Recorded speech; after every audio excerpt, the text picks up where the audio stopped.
Programang ito ay rated SPG, striktong patnubay at gabay ng magulang ang kailangan. 1,000,000 lang ang nakuha ni David sa mga kabalyero. Hindi niya kayang mabuhay sa ganito umano kaliit na pera. Pero may naisip si David na paraan para palaguin ito. Ito ay ang ipangsugal ito. Nagpahanda pa siya kay Atty. Vera ng magandang kasuotan para magmukha siyang mayaman sa pagpunta niya sa kasino.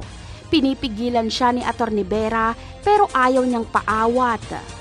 Si Miguelito ang makakasugal ni David. Magyayabang pa siya.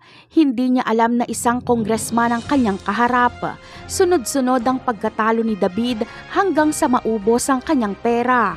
Pati sasakyan ni Atty. Vera ay itataya ni David.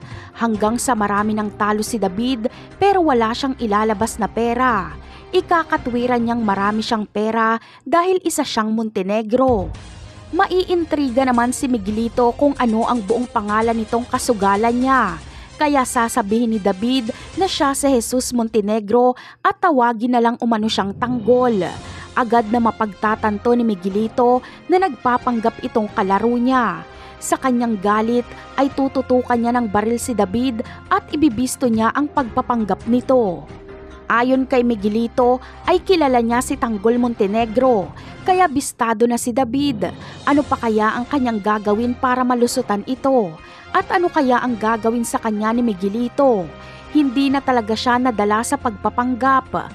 Malamang ay gagamitin na naman ni Atty. Vera ang kanyang pagkaabogado para ipagtanggol si David. Nilalagay lang ni Atty. Vera sa kapahamakan ng kanyang sarili sa kakadikit niya kay David. Napakarami pa nating dapat abangan sa mga susunod na episode. Paalam!